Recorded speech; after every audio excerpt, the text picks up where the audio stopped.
Soy el profesor Benito Codina del área de Métodos de Investigación y Diagnóstico en Educación de la Universidad de La Laguna.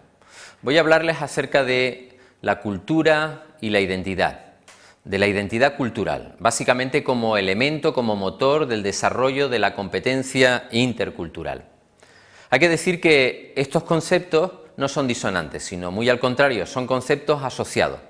¿Por qué? Porque la identidad posee un carácter más general que la identidad cultural y porque la identidad es el primer paso necesario para entender la segunda de las identidades que hemos citado, la identidad cultural.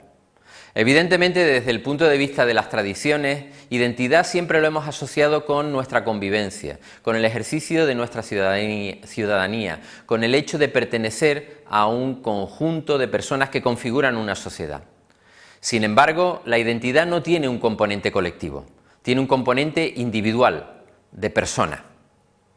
Está claro que a la hora de hablar de identidad también tiene acepciones, no exclusivamente el que hemos comentado con anterioridad, el de identidad personal. Existen elementos diferenciales que nos permiten hablar de identidad colectiva.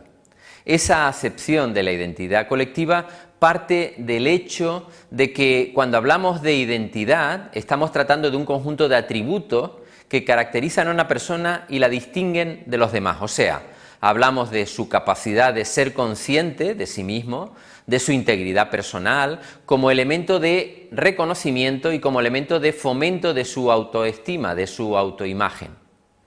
Claro está, si hablamos de identidad colectiva, muchos de estos aspectos se asumen, porque aquí estamos hablando ya de la pertenencia a una determinada comunidad política, a un grupo social, elementos que son diferenciales, elementos que forman la expresión del ejercicio de la ciudadanía, elementos que hacen que ese colectivo social tenga también su autoestima, tenga también su autorreferencia.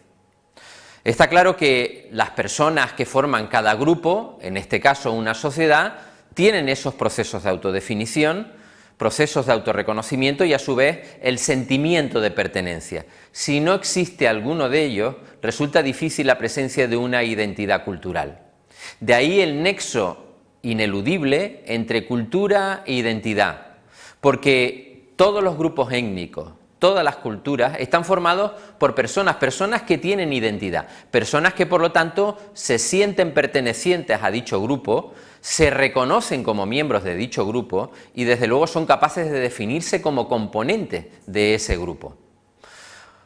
Asimismo, cuando hablamos de identidad cultural, hemos de decir que no es un elemento estático, sino dinámico. Dinámico porque se enriquece por la diversidad cultural, porque cada cultura posee su identidad propia. Por lo tanto, cuantas más culturas tenemos en nuestro poder, cuantas más culturas tenemos de acceso, estamos hablando de una mayor variedad, de una mayor riqueza, por lo tanto de una mayor diversidad. De ahí el elemento esencial de la riqueza cultural como elemento de identidad y de riqueza.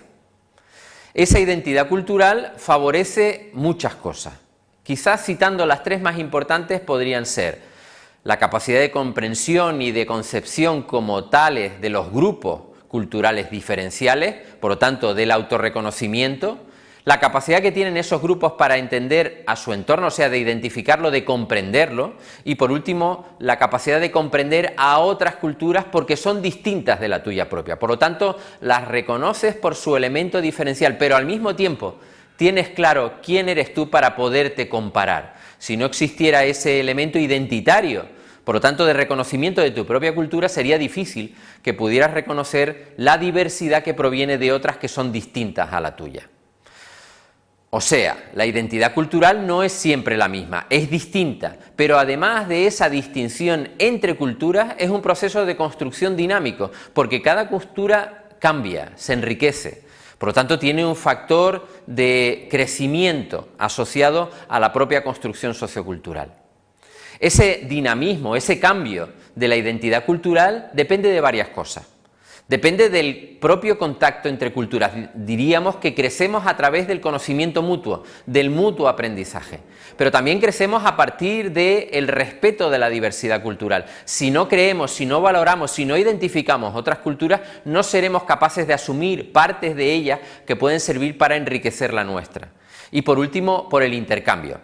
El conocimiento no es unidireccional, es bidireccional. Por lo tanto, tiene que haber patrones o rasgos culturales que enriquezcan a cada una de las culturas que interactúan, que se comunican entre sí.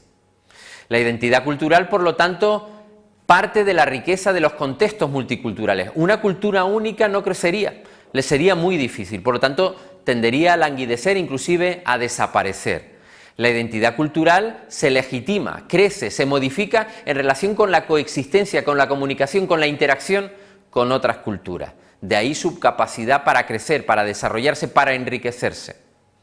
Somos europeos, por lo tanto eso significa que la identidad cultural colectiva se asienta en valores de solidaridad, de comprensión, porque Europa, siendo una identidad, es el conjunto, la suma de diversidades culturales que hacen que la riqueza precisamente parta de la multiculturalidad, no exclusivamente del predominio de una sobre las demás, sino de la capacidad de interactuar, de crecer una a partir de las otras.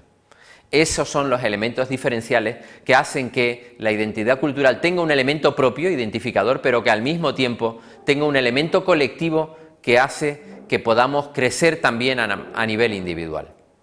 Muchísimas gracias.